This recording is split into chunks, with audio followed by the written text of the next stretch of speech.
20 minutes off a major highway. In nearly every state across this country, there are communities that have never once scrambled for a generator, never cleared a shelf at the grocery store, and never lost sleep over a supply chain collapse. And most of the preparedness world has completely overlooked what they actually do. These communities haven't experienced a meaningful supply disruption in over 2 centuries. Not during modern storms, not during global health crises, not during regional blackouts, not once. And the reason this gets ignored inside the preparedness space isn't that the information is hidden, it's that we've spent so long chasing modern solutions, lithium banks, freeze-dried pouches, solar inverters, that we walked right past a 200-year-old operating system that has already been stress-tested by every category of disaster imaginable. This video is not a pitch for a particular religion or a suggestion to sell your car and move to a farm. The communities we're drawing from are not uniform. Their practices vary by region, by tradition, by local circumstance. What this is about is a specific category of tools, techniques, and stored materials found across these households. Items that perform critical daily functions without electricity, without the internet, without a supply chain, and without any of the single points of failure that almost every modern preparedness setup quietly depends on. Most of what gets covered today costs under $20 per item. Most of it is available right now, and almost none of it appears on the standard checklists that circulate in this community. If you've been preparing for any length of time, you probably have food, water, and some form of power backup at least partially handled. What you almost certainly have are gaps, and those gaps are exactly what this list addresses, 20 of them. One thing worth saying before going further, some of what's on this list requires skill, not just acquisition. Owning a hand-cranked mill does nothing for your family if you've never turned the handle. Where that applies, it gets named, because a tool sitting in a box unused is not a preparedness asset. It's a false sense of security. 20 items. Here's the first one. What is the single most overlooked gap in long-term food storage? Most people who take food seriously have wheat berries somewhere in their setup. Large sealed buckets, oxygen absorbers, mylar bags, the full system. Wheat berries store for 25 to 30 years under proper conditions. They're among the most calorie-dense, shelf-stable foods available. But here is the problem almost nobody discusses out loud. Whole wheat berries are not edible without processing. You cannot produce bread, flatbread, porridge, or pasta from whole berries without grinding them first. And every electric grinding attachment in your kitchen, countertop units, stand mixer accessories, all of it stops functioning the moment grid power disappears. Picture day 4 of a real power outage. Your family is hungry. There is a 50-pound bucket of wheat berries sitting in front of you. Without the mill, that bucket contributes nothing. It feeds no one. A quality hand-cranked mill, cast iron, no electronic components, powered by a human arm, processes hard wheat into usable flour in under 10 minutes per pound. Built correctly, it outlasts everyone in your household by several generations. The cost runs between $150 and $500, depending on the model. That is real money, but wheat berries with no processing capability are not food storage. They are inventory with no exit. The mill is what makes the food functional. The second item exists in every traditional Amish household and in almost no modern preparedness setup, and its absence creates a problem most people don't identify until day 3 of a power failure. It involves dairy, specifically the knowledge and tools to preserve cultured dairy products without any refrigeration at all. Your refrigerator begins losing safe temperature within 4 hours of a power outage. Everything inside begins degrading immediately. But raw milk and cream can be preserved through fermentation and churning processes that require no electricity, no cooling infrastructure, and no special materials beyond what these communities have used for 200 years. Properly made cultured butter holds at room temperature for weeks. Hard cheese holds for months. Fermented milk products, kefir, klabber, naturally cultured cream, remain safe for days without refrigeration because acidification actively inhibits spoilage bacteria. Most people hear this and immediately think they don't own a cow and this doesn't apply to them. That's the wrong frame entirely. One relationship with one local farm selling raw milk is the complete supply chain for this skill. Fermentation is the oldest preservation technology on Earth. It requires no power, no packaging, no infrastructure. Build the skill now during calm conditions because a practiced skill is a tool and an unpracticed one is a liability. The third item will seem obvious until you hear the specific version that actually gets used in these communities, and then you'll realize the version most people own is a significant functional downgrade. A flat-wick kerosene lamp built for continuous daily work use, not the hurricane lamp on your shelf. That one was designed for appearance.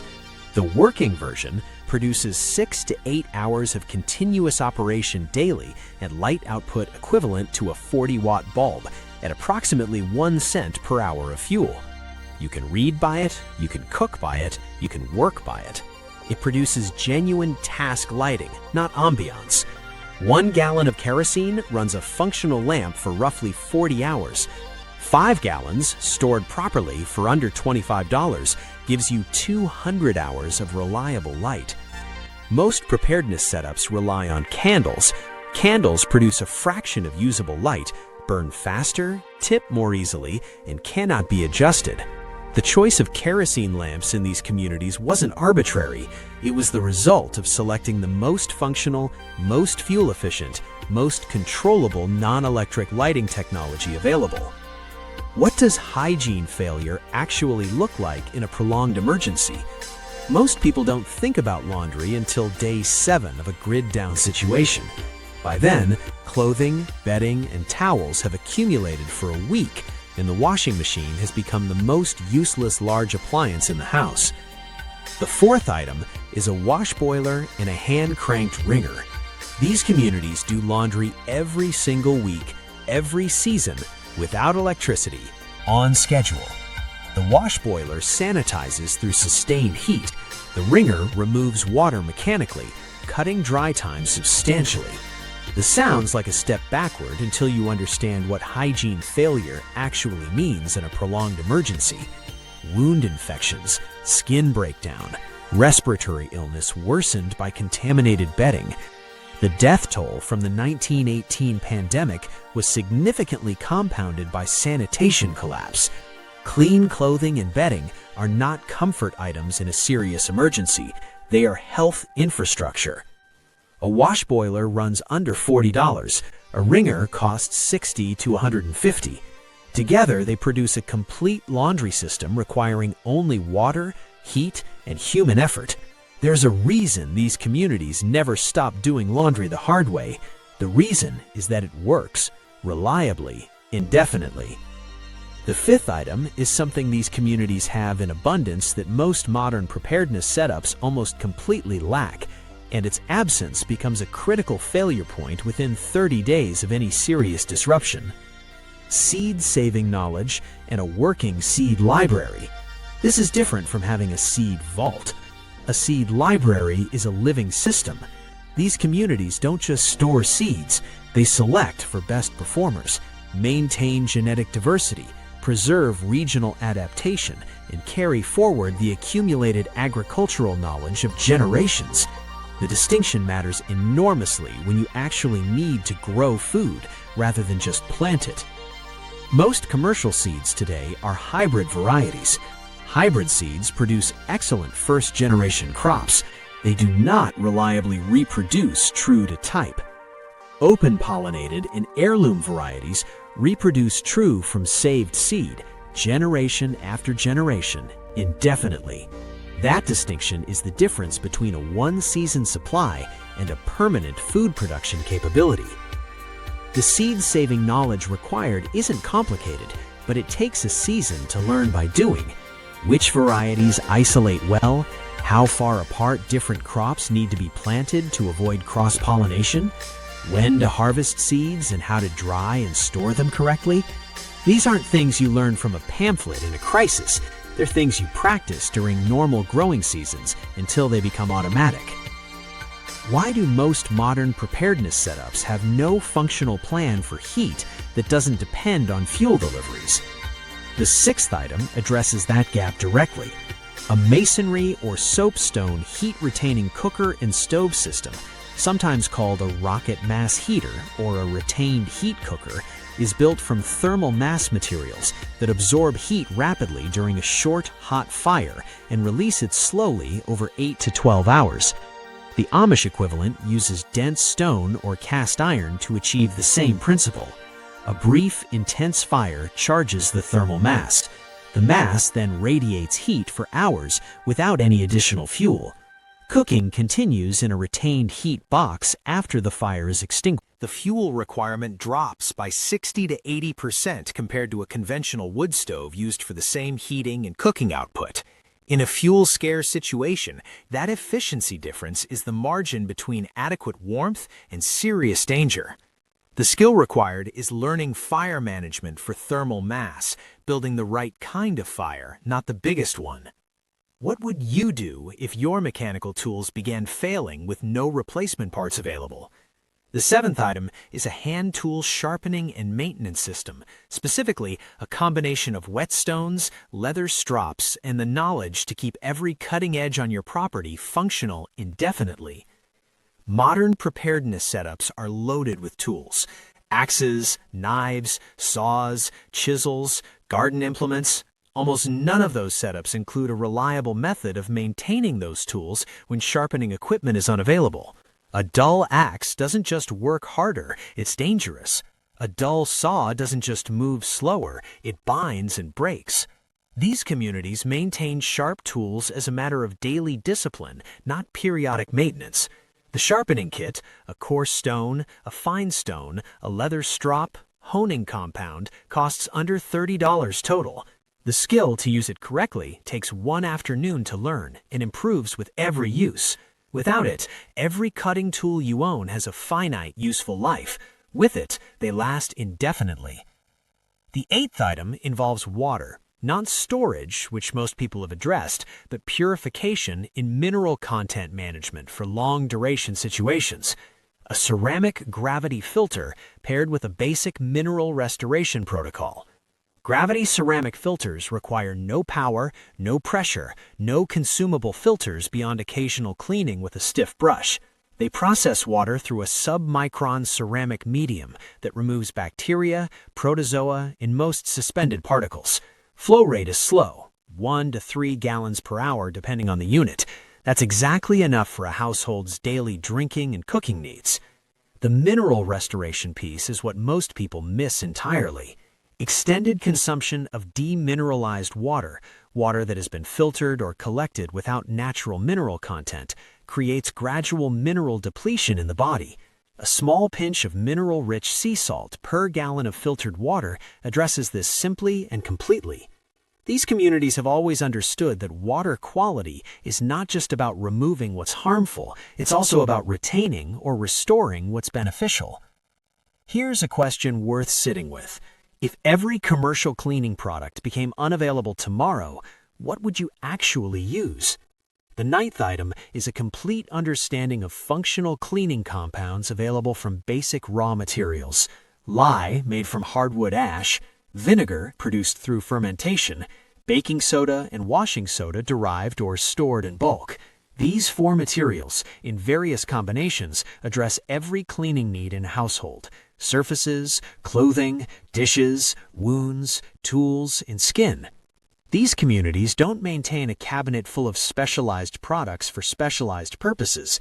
They maintain a short list of base materials with broad functional overlap: a quart of raw apple cider vinegar, a jar of washing soda, a container of wood ash lye. These inputs collectively replace dozens of commercial products and cost a fraction of what that cabinet of specialized cleaners would run. More importantly, lye and vinegar can be produced indefinitely from available inputs. Commercial cleaning products cannot. The 10th item is one of the most overlooked skills in modern preparedness and one of the most immediately practical: basic wound care in infection management without antibiotic access. These communities maintain working knowledge of herbal antimicrobials, raw honey, garlic extract, calendula preparations, plantain poultice, not as alternatives to modern medicine during normal times, but as functional first response tools when modern medicine is unavailable. Raw honey applied to a wound creates an osmotic environment hostile to bacterial growth. It has been used as a wound dressing in clinical settings with documented effectiveness. Garlic extract produces allicin, a broad-spectrum antimicrobial compound. Plantain, not the fruit, the common lawnweed, produces a drawing poultice effective for splinters, insect stings, and early skin infections. None of these are secret. None require special equipment. The skill is knowing which preparation to apply to which situation and how to assess when a wound is progressing towards serious infection. That assessment skill requires intentional learning, not just reading. Take a wilderness first aid course. Practice the preparations before you need them. What's the gap in your current plan for preserving food beyond what a freezer and refrigerator can hold? At a time. Lactofermentation uses naturally occurring bacteria to produce lactic acid, which preserves food by lowering pH below the range where spoilage organisms survive. The process requires no special equipment beyond a crock, a weight, and salt. Sauerkraut, kimchi, fermented pickles, and cultured dairy products are all produced through this mechanism. A properly fermented vegetable crock, kept in a cool location, can preserve a harvest for 3 to 6 months. These communities produce and consume fermented foods as a standard part of daily life, not as a specialty item. The crock is the most important piece of food preservation equipment most people don't own. The 12th item is something that disappears from availability almost immediately in any serious disruption, and whose absence causes compounding problems within days. Medical and dental basic maintenance tools, specifically a dental pick and mirror set, a basic suture kit, and a blood pressure cuff. These are not replacements for professional care. They're the tools that allow you to monitor, assess, and make informed decisions when professional care is unavailable. A dental abscess that goes undiagnosed for 2 weeks becomes a life-threatening infection. A wound that needs closure and doesn't get it becomes a chronic infection source. A blood pressure reading taken at home during a high-stress situation provides data that can guide decisions about hydration, exertion, and rest. These communities historically relied on these basic assessment tools because professional care was genuinely limited. Learning their use correctly, which can be done from quality instructional resources and practice, takes a weekend. The equipment cost runs under $100 total. The 13th item involves navigation and property management at a level that most modern preparedness plans completely ignore. A detailed, hand-drawn map of your property and surrounding area. Specifically, a map that includes water sources, soil types, sun exposure, drainage patterns, natural wind breaks, and travel routes that don't follow roads. These communities maintain deep working knowledge of their land because that knowledge is operational. They know which fields drain poorly in a wet spring. They know which slopes face south and warm earliest for planting. They know where water pools and where it runs dry. That knowledge is not replaceable by a phone app or an online mapping service when infrastructure is down. Drawing your own property map forces you to observe your land with intentional attention. The active mapping creates knowledge that passive observation never produces. It takes 1 afternoon for a residential property and a full day for several acres. The cost is paper and a pencil. What happens to your preparedness plan when the people in it start disagreeing? The 14th item isn't a physical tool at all. It's a governance structure. Specifically, a clear, agreed-upon decision-making process for your household or group during a high-stress situation. These communities function during disruptions because they have established roles, established decision processes, and established norms for conflict resolution that predate the crisis. They don't work those things out under pressure. They show up to a crisis with them already in place. Most modern preparedness groups have gear, food, and possibly skills, Almost none have a documented decision process for who leads which function, how disagreements get resolved, and what the escalation path looks like when things go sideways. That gap causes more preparedness plan failures than any equipment shortage. Write it down, discuss it during calm conditions, test it in low-stakes situations. The document is free. The conversation is the hard part. The 15th item is a stored material that quietly solves 6 different problems at once and that almost no one in the modern preparedness community discusses. Rendered beef tallow. Most people hear beef fat and think cooking oil. That is one of 6 applications. These communities use tallow as a cooking fat, a skin conditioner for winter work, a leather treatment, a rust inhibitor for cast iron and steel, a wood finish for handles and cutting boards, and a fuel for traditional lamp designs. One material, 6 functions, a shelf life of 12 to 24 months at room temperature, and significantly longer when stored cool. You can render it yourself from beef suet purchased from any butcher for under $2 per pound. The process takes 2 hours on a stovetop and produces a clean, stable, nearly odorless fat when done correctly. These communities don't maintain 6 separate products for 6 separate purposes. One material in a mason jar replaces all of them. The 16th item applies specifically to anyone keeping chickens, and if that describes you, this gap ends your flock's reproductive future the moment grid power disappears. A non-electric incubation system. Your electric incubator requires consistent power and precise temperature regulation. Remove the power, and you lose both. Eggs in active development die within hours of temperature loss. The non-electric alternative requires a well-insulated wooden box, a kerosene lamp as a heat source, a shallow water pan for humidity regulation, and a thermometer for calibration. Manual egg turning 3 times daily completes the system. Equipment cost under $30 if self-built. The critical skill is temperature regulation without a thermostat, reading the thermometer accurately, adjusting the lamp wick, compensating for ambient temperature changes between day and night. This requires practice runs during normal conditions, 2 or 3 practice hatches before you actually need the system to work. Chickens are among the most resilient protein sources in any preparedness plan, but only if the flock can sustain itself. The 17th item is one of the oldest chemical processes in human history and one of the most important hygiene tools you can produce completely independently of any supply chain. Lye soap, made from hardwood ash, collected rainwater, and rendered fat. These 3 materials combined in the correct ratios through a process requiring only heat and time produce fully functional soap. No infrastructure, no store, no delivery, nothing beyond fire and water and the knowledge to combine them correctly. Hygiene failure in a prolonged emergency is not just uncomfortable, it compounds every other problem. Skin infections, wound contamination, gastrointestinal illness from unwashed hands. These are the secondary casualties that multiply every disaster's direct toll.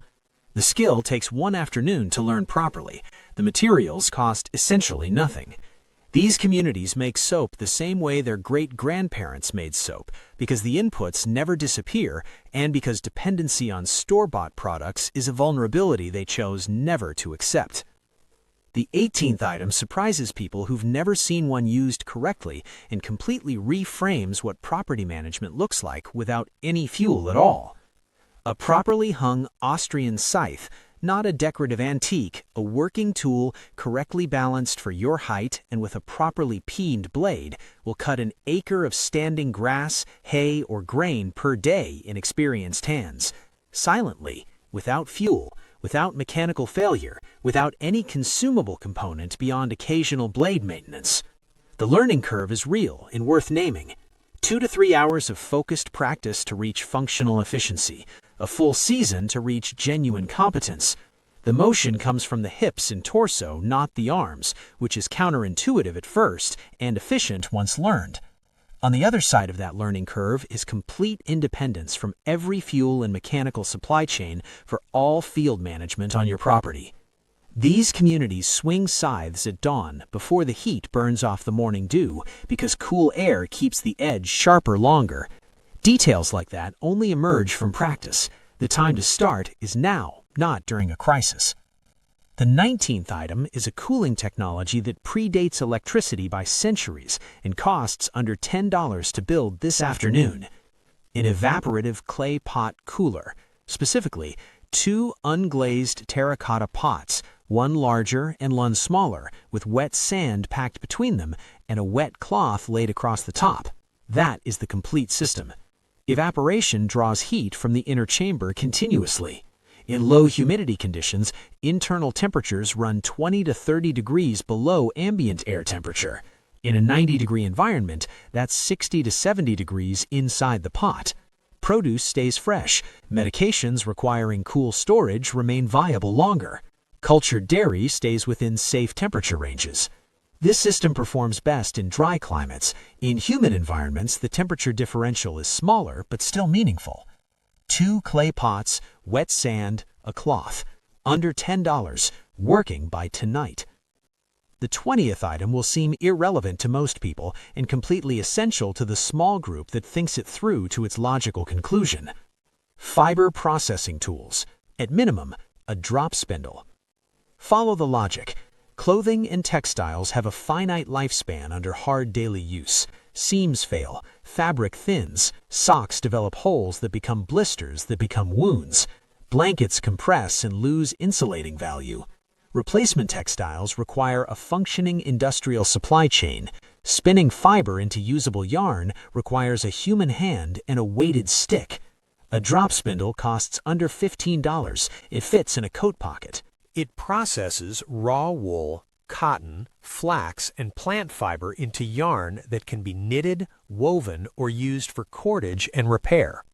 These communities do not treat textile production as a craft hobby. They treat it as infrastructure maintenance. You don't need to become an expert spinner. Learning enough to produce functional yarn for repairs and cordage takes one focused weekend. One weekend, $15, a skill that functions indefinitely without any external input. 20 items, most under $20, all of them proven across 2 centuries of real-world use, none of them on the standard preparedness checklists that circulate in this community. Here is what connects every single one.